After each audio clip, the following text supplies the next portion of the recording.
after you met your wife now, and not too long after you lost a wife to cancer. Right. So you Exactly. watched someone die of cancer, and then you found out not long after you fell in love again that you had cancer. Exactly. So there was a whole lot of cancer going on, and it was like, yeah, this isn't what I thought my life was going to be in any way, shape, or form. So there's all of a sudden, I guess, kind of like a weird moment of almost like powerlessness. Oh, that's total. But there's there's a lot of, for me, more positive came out of it than negative. Because it was, when I decided that I was going to fight it and that I wanted to live, luckily for me, I had the tools in here to do what I needed to do. And I mean, you were 5'11", I mean, a terribly, terribly handsome young man, if I do say so myself. He's my father. So you were like 5'11", weighed yeah, 5'10". 5'10", weighed Yeah. what? 160. Yeah, used to do wrist girls with 65 pounds. Now I can't even pick up 65 pounds. And it's not that I don't have cancer anymore. I mean, that's all gone. But it's having my bone marrow transplant gave me graft versus host disease, which there is no cure for. So what I have now for the rest of whatever life I live. So you just said that you were, you made a decision despite, you felt like a lot of bad things kind of happened in one big swoop to you. And you said, you made a decision, you had the tools to kind of, to do this thing, and you decided that you want to live. So what did that look like to you? What were those tools, or what were those things that you had to really start practicing to get through? It's a dramatic change physically. Well, I'm not, the physical part, after they told me I had cancer, I never thought about cancer again. And I mean that. It was like, there was no way that I was going to give it any of my energy. So the only time that I talked about it or had anything to do with it was when somebody else was asking me. As far as I was concerned, I never ever thought about it. I still don't think about it. I don't think about it at all. It was like, okay, here's my enemy. Do I want to give him energy? No. I'm going to throw him out the door. But what you were saying earlier, what tools? I was fortunate.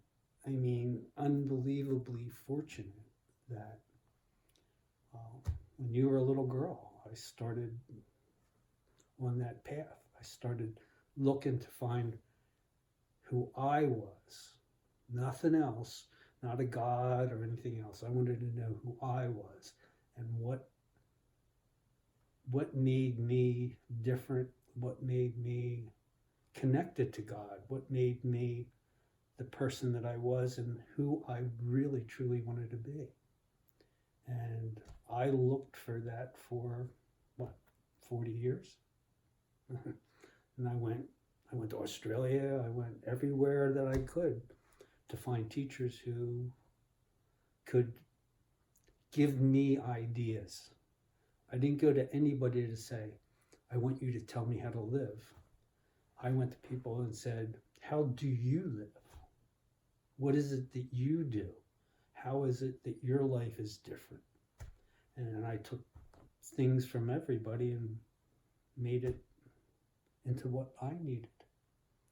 And through that, then I became, a person who loved to talk to people about their problems and everything else, because I thought about things like that. So when I got cancer, then it was like, okay, it's put up or shut up time. Here you are now. You've been telling people, your mind is so strong and you can do this, you can do that. Well, I wasn't talking about it anymore. Now it was time for me to do it. Now it was time for me to fight something that was, hey, a killer. Well, I remember just seeing pictures of you when you were in Boston when the bone marrow transplant was going on, and right after that, I'm guessing that was probably one of the harder times in your life when you first had the transplant, and then your body, because it was very risky for you because you were in your 60s to have a woman's, I believe you got a woman's bone marrow and inject it T-cell into your body, right. And then your body all of a sudden goes, oh my God, Mm-hmm.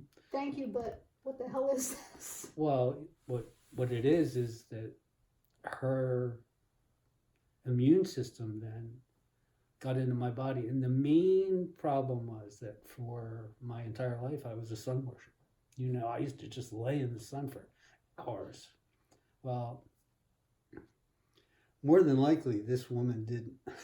And her immune system, when it got into my body, it said, oh my God, we have to fix the skin and this body because it's, been in the sun too long. And whew, that's what it did. It went right for my skin. And so what were oh yeah, I never thought of that. So what were the tools that you used, like, that, because I'm thinking too, mind over matter with pain is like a big one. Oh, right? It had to be. So here be. you have this healthy body that almost, I think, like when I get injured or something, I don't realize how fortunate I am to have things until they're gone, unfortunately. Right. Hopefully in life we can learn to appreciate things before they're gone. Exactly. Right? But so when this happens and you had all this stuff going on and dealing with the pain, what parts of your toolbox did you dealing with the pain and the acceptance of the change that your body was going through? Well, the reality was that I had no choice. It wasn't so much pain as it was the incredible discomfort because my body, all my skin was itchy. It was like having 550,000 mosquito bites all over you. And the problem was that I couldn't scratch them. So it wasn't, after a while, it wasn't so much even physical as it was mental. Because I just had to lay there and accept the fact that I itched like that. And, it would literally, I used to curl up in a ball and just cry because there was nothing else you could do. And then they'd come in and they'd put this salve all over me and wrap me in cellophane, and it was crazy. But even that, to a point, after a while, it was just, it was mind-boggling. It was past the point of normalcy because it's so intense that you can't hide from it.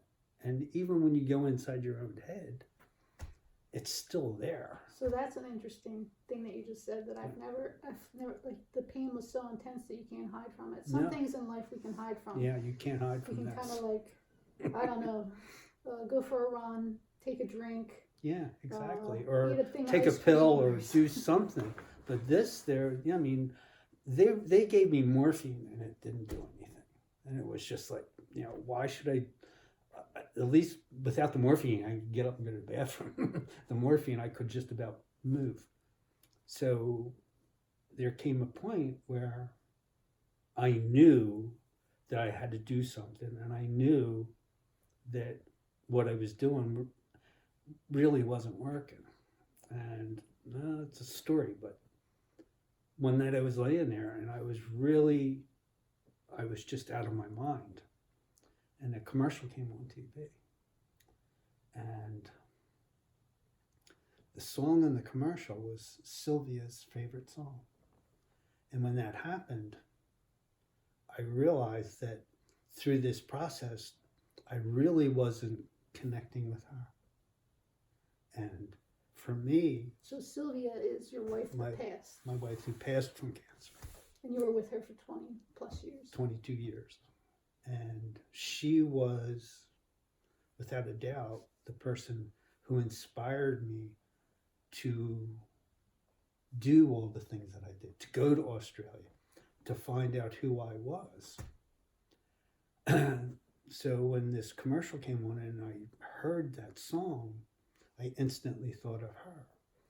And the thing that I did after that was, well, you know, I've been in hundreds of different kind of Native American ceremonies and stuff. That's just part of the thing that I did.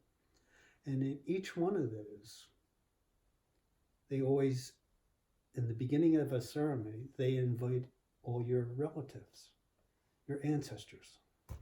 And I started thinking about that, and I thought, I have so many ancestors who have passed. Maybe it's time for me to talk to them, along with Sylvia. And I would literally lay in bed and talk to my grandfather, my grandmother, both sides, my mom's dad, my dad's dad. And I would beg them to give me their strength and their love. Mm-hmm. And that, and only that, was what got me through. Because I could literally feel them. And all that stuff that I had thought about and tried to learn and all that stuff, here it was now. It wasn't just talking. These people, I went to ancestors aunts and uncles that I didn't like. And I said, well, they are where they are now. They're perfection. There's nothing to dislike about them. And I realized that calling on them, how happy it would make them where they were. What it meant for them to help me. So there was a kid when I was 10 years old. We went swimming one time and he drowned. Mickey Lees. And I thought about him, and I thought, probably nobody's thought about him in 45 years, maybe more. Maybe his brother did, but probably not a lot. So I called on him. And the strength and what I got from that was, it was unbelievable. And it was more than any of the medicine that they were giving me or anything else. It was just, my grandfather bent over and kissed me one time and I could feel it. I could smell him. You know, it was like, oh. So you asked for help. Oh, yeah. Because I knew I was doing everything I could. Nah, it's not working, you know.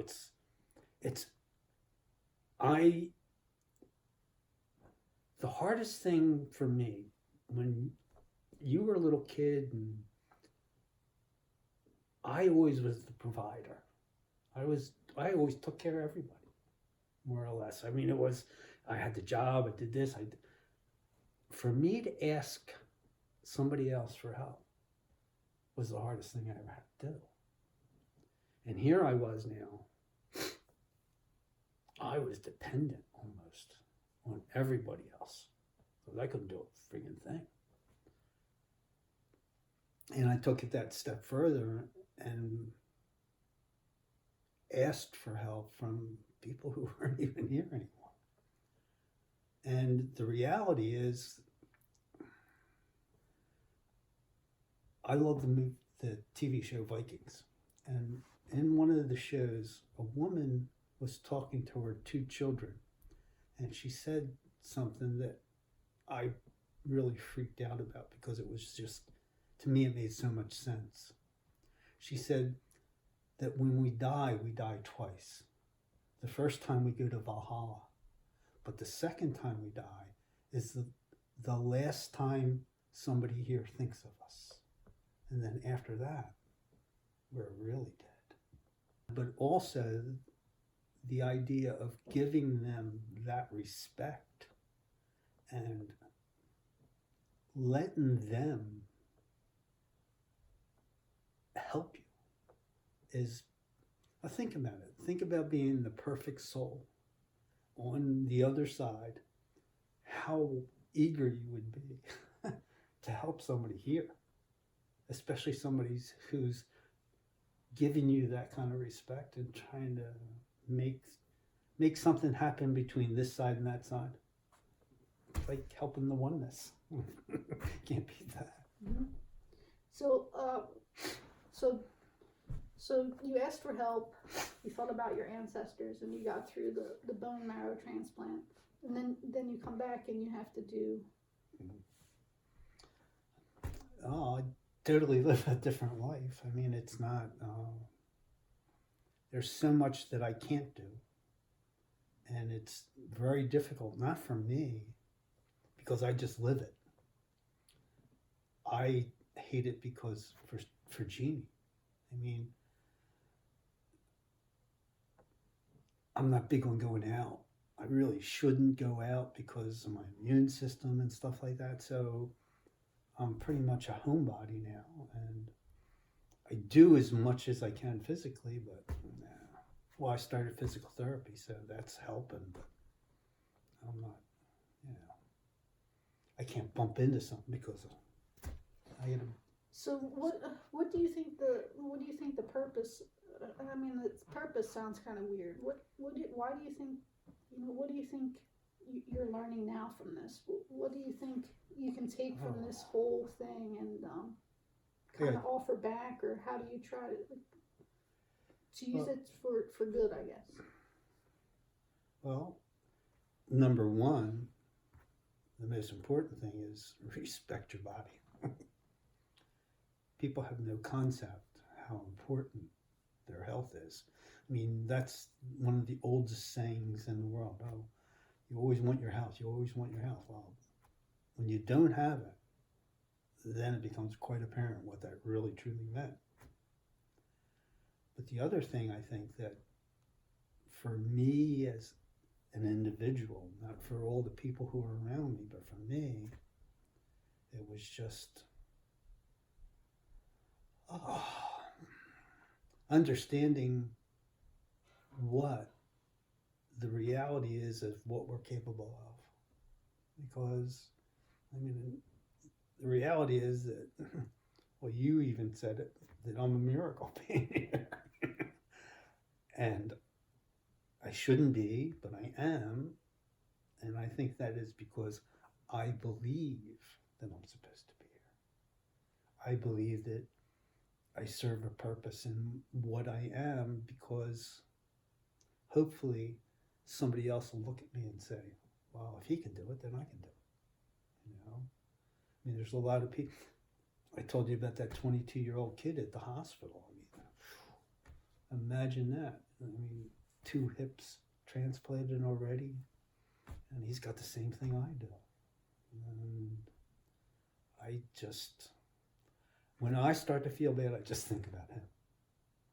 And there's other people too that I won't even go into, but you know, I've seen some horror stories, and it makes me happy to have what I have. You know, this isn't. I mean, I can live. I'm alive. I'm here, sitting with you. And, you know, I just went to the store and I'm making dinner. You know, yeah, that's good shit. It's not bad, but it gets to your head more than it does anything else. The other side, the dark side, more or less, never lets you forget. It always is there. It's always trying to make you negative. It's always trying to make everything as horrible as it can. And it's like when I was a little kid, you used to see cartoons and there'd be an angel on this side and a devil on that side. Well, that is reality. Because this little devil, I mean, he never shuts up. He's like a chihuahua on your ankles. You know, it's constant. They'll never give you a moment's rest. And there's always like, you'll see something on your leg or something will happen. You'll go, oh shit. And then I go, my favorite saying, it's an old Jewish thing, is it's okay to let the bird land on your head, just don't let them build a nest. And I'm doing this all the time because it's just not me, it's other people that I know, and I see them falling apart. I see things happening to them. That affects me because then I go, whoa, screw that. I'm not thinking about that no more. So if there's anything, is there anything that prior to getting sick you wish you had done? Not so much not to get sick, but do you feel like there's anything? I don't any think. regrets or? No. I wouldn't change a moment in my life. Even though I'm where I am, what I gained from all this, for me personally, I feel bad for, like I said, the people around me, but for me as a person, I'm not afraid of anything anymore. I was ready to die 4 years ago, and I wouldn't have had a problem with that because I wasn't afraid then. Now, it's almost like, hey, Mom and Dad, I'll come see you. Because I know there's a place beyond this. There's no doubt in my mind, none whatsoever. And it's just a matter of, this is a dimension that I'm in now, and I'll stay here until it's time for me to leave it. And then I'll be someplace else. Bobby Joe and I have a code word for if one of us passes. It's guacamole. You eat enough of that. So could you say guacamole to me somehow? Oh, I just, you know who Joyce is. They don't, but I just started a conversation with her recently, and I told her that I want, because she's 81 years old now, I want her to think about that and how she will connect with me in some way, because Sylvia did it in a way that I had absolutely no doubt it was her. None whatsoever. I knew she was okay. And I want that from Joyce, and I want to be able to do that or think about that to the point where I can tell you and Jeannie and everybody else that I'll try to do this, or I'll try to do that, or I'll try to make this happen. So, but you never know. Do you want to talk about anything else? We can always do more tomorrow or something. Doesn't matter. If you want to talk I'm going to about edit it up a little bit. Anyway. Okay. Good job. Alrighty, we're good. Like I said, I know you said before you wanted to do some videos and talk and stuff. Yeah. So while I'm here, even again tomorrow. Just that I don't really know what it is you want. You know what I mean? You don't want anything. Well, that's good. Seriously. No, seriously. Like I was like, I think everything that I've been doing in my whole life, honest to God, has been none of my success or anything. It's been planned. It's just. It happens. It's the way it's supposed to be. Somebody just said to me too, I like this one too, is that you don't know how to do things until you do them. Exactly. I just wrote that to one of the nurses, and I told her it's very important for people to think, and the reality is that critical thinking is a dying art. And I wrote her a text the following day, and I said, the only way the world will ever know your thoughts is if you think them first, because they're inside of you, they belong to you. They're what connect your soul and your body, and that's the reality, because a thought isn't physical. What is it?